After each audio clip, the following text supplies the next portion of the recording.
Doyle Brunson's Super System, A Course in Power Poker. Doyle wrote this 600-page poker strategy book in 1978 with the help of Mike Carroll, Chip Reese, Joey Hawthorne, David Skolansky, and Bobby Baldwin. These guys wrote the mixed game and limit hold'em portions of the book. Doyle did the no limit hold'em section of it. The beginning of the book is the story of Doyle from his birth in 1933 up to this point in 1977. The book came out in 1978. Doyle died May 14th, 2023. Then it gets into Doyle's general poker theory. After this, we hit the 5 sections written by his collaborators, and Doyle finishes with the no limit hold'em. I didn't read the mixed game section of the book because I don't care about draw poker or 7-card stud, high-low, etc. Doyle's parts of the book were pretty eye-opening. He plays very aggressive poker. I was expecting that he played half the deck and never let off the gas.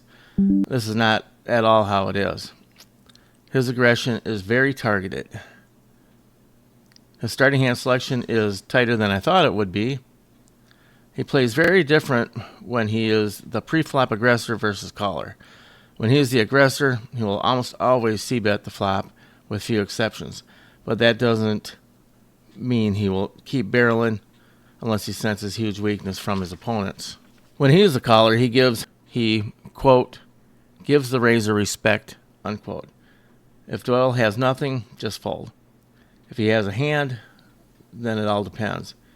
He plays draws and 2-pair plus hands fast, 1-pair hands very carefully.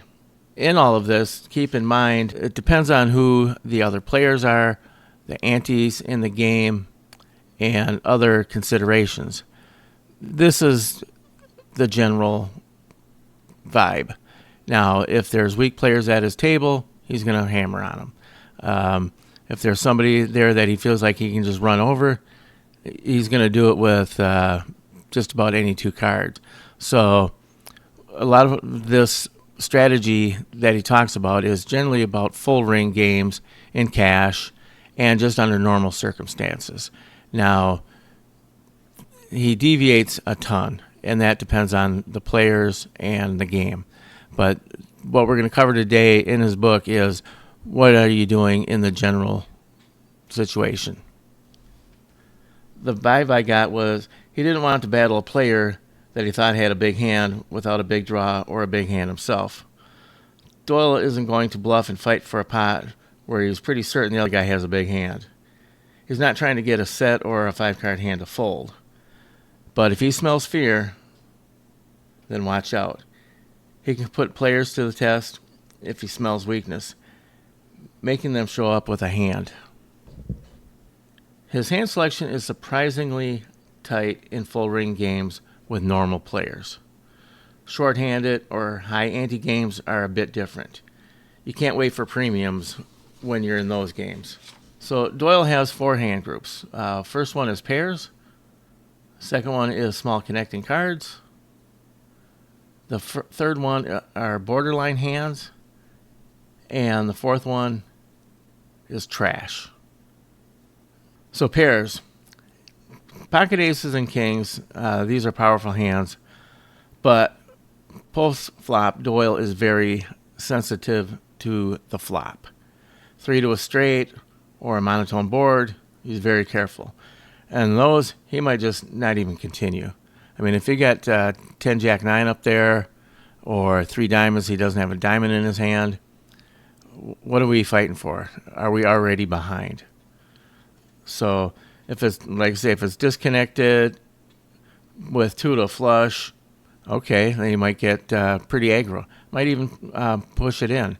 He talks about like on a flop of like a Jack 8 for 2 hearts, and he suspects that the other guy has a big pair, that's going to affect how he's going to play. If he's on a big draw, jamming it in.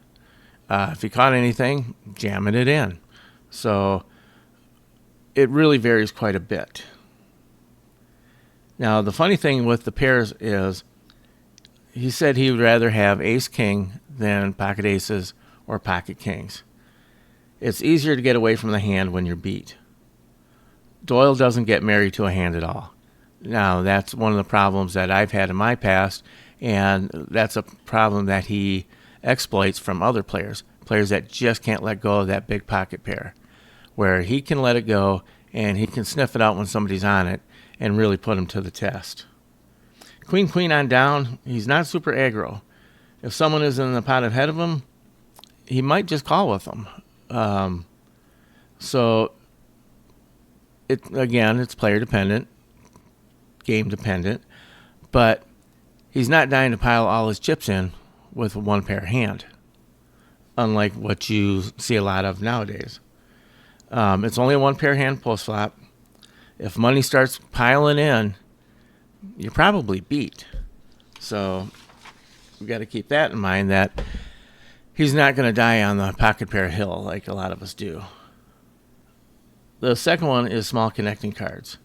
These are Doyle's favorite hands. They're easy to get away from, and he can rep the flop if he misses, if he thinks that he can get it through. So if he's a pre-flop raiser and you catch the ace or something on there, he can rep like he has it if he so chooses. If not, he can just let it go. Or he's got a hand that's going to beat the big cards. These hands get big pairs to lose a lot. Most players are way too aggro or sticky with big pairs. Remember, the 6-7 suiteds and so on, these are the hands that take out the big pairs. You're flopping your straight draw, your flush draw, flopping two pair, flopping trips. If you got absolutely nothing, there's 3 broadways on the board. You can either try to rep it or you can just let this hand go. The borderline hands, or trouble hands, as he likes to call them, are the following. And these are when they're offsuit, not when they're suited. That suitedness matters. So it's your ace 10, ace jack, ace queen, king 10, king jack, king queen, queen 10, queen jack, jack 10, and 9, 8. Now, he considered these borderline hands because of the reverse implied odds. So generally, he'll play these as a raise first in, but he's not thrilled about playing these against a raise. Oftentimes, he'll just fold them. Again, player dependent, game dependent. Just too much reverse implied odds. If you hit, so did they, because everybody's playing the upper left of the matrix. And you could be behind, who knows? It's hard to tell where you're at in the hand. These hands lose big pots. Now, trash is anything not already listed other than ace X suited and king X suited. For example, a queen 8 suited is trash. All those types of hands. And context matters. If you're in a 4-handed game, queen 8 suited is probably going to be a playable. If you're in a high ante game, it still might be. If there's players that he wants to push around, this hand might work. So keep in mind when I'm talking about these hands that this is in full ring games in normal situations. You have to use your brain, look at the other players, look at the situation you're in, and decide when you need to really open up your game. So don't take this as he said you can never play queen 8 suited. We're just talking in generalities in full ring games. Cash. Now, Doyle goes into detail how he plays all these hands. I'm just doing a quick overview. I'm not trying to give a full breakdown on everything he is talking about, but if any of this stuff interests you, then pick up the book. So it was pretty eye-opening. In some instances, he just gambles. Like if he flops a pair with a straight draw, flush draw with 2 overs, and he thinks the other person's got the aces, he might just jam it in and says, look, sometimes you just got to gamble. We got the outs, and you just got to put people to the test. And when he knows he's gambling, he's okay with the outcome. Otherwise, he wouldn't do it. But sometimes you just got to just get some chips in the middle. But mostly, it's a very well thought out strategy. It's an aggressive strategy that is smart and targeted. He's not fishy.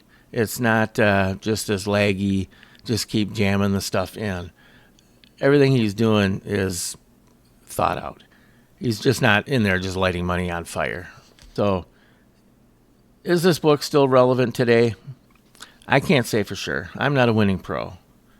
I'm a recreational player that is really into poker.